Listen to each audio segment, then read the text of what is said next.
My name is Geneva at 9 years na akong OFW dito sa Dubai.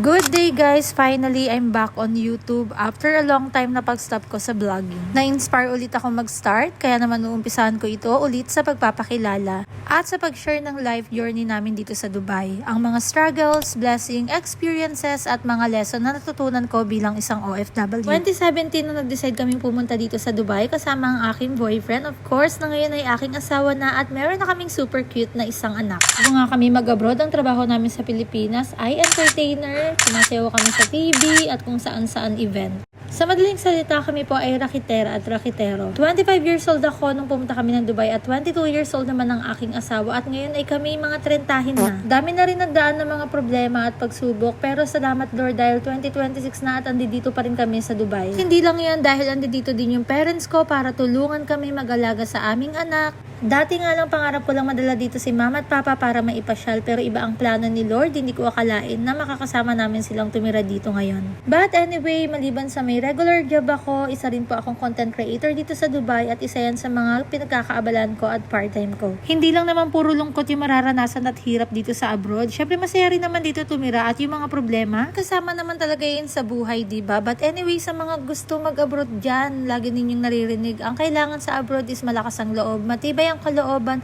matyaga at higit sa lahat, huwag susuko agad, which is super totoo talaga.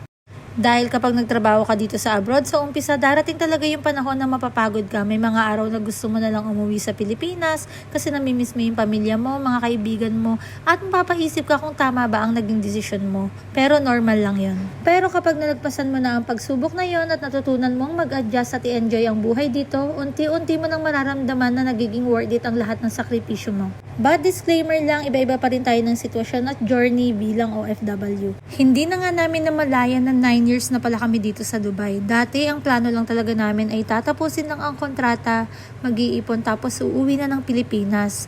Pero habang tumatagal, nare-realize namin na hindi pala ganun kadali yun. Sa totoo lang, napakahirap palang mag-ipon at hindi enough ang 2 years, 3 years, 4 years para makapag-ipon ka. Lalo na kung may pinapadalahan kang pamilya sa Pilipinas. Kailangan mo rin munang mabawi lahat ng ginastos mo bago ka makarating dito o kaya naman bayaran yung mga pinagkautangan mo bago ka makarating dito. Pangalawa, andyan na yung buwang-buwang gastusin, rent, pagkain, pamasahe, bills at syempre ang padala mo sa pamilya sa Pilipinas. Noong nasa Pilipinas pa ako, akala ko rin ganun-ganun lang yung buhay ng mga OFW. Kapag nag-abroad ka, automatic na yayaman ka at madali nang makaipon.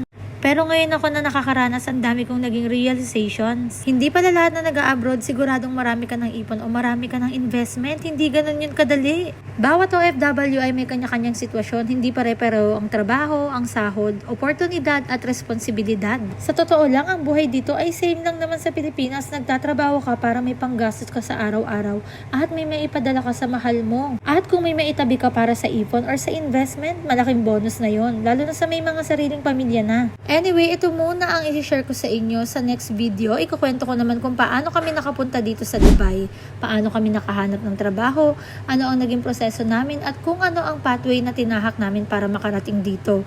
Kung gusto ninyong malaman ang buong story namin, don't forget to like this video, subscribe to my channel at i-click ang notification bell para updated kayo sa mga susunod kong uploads.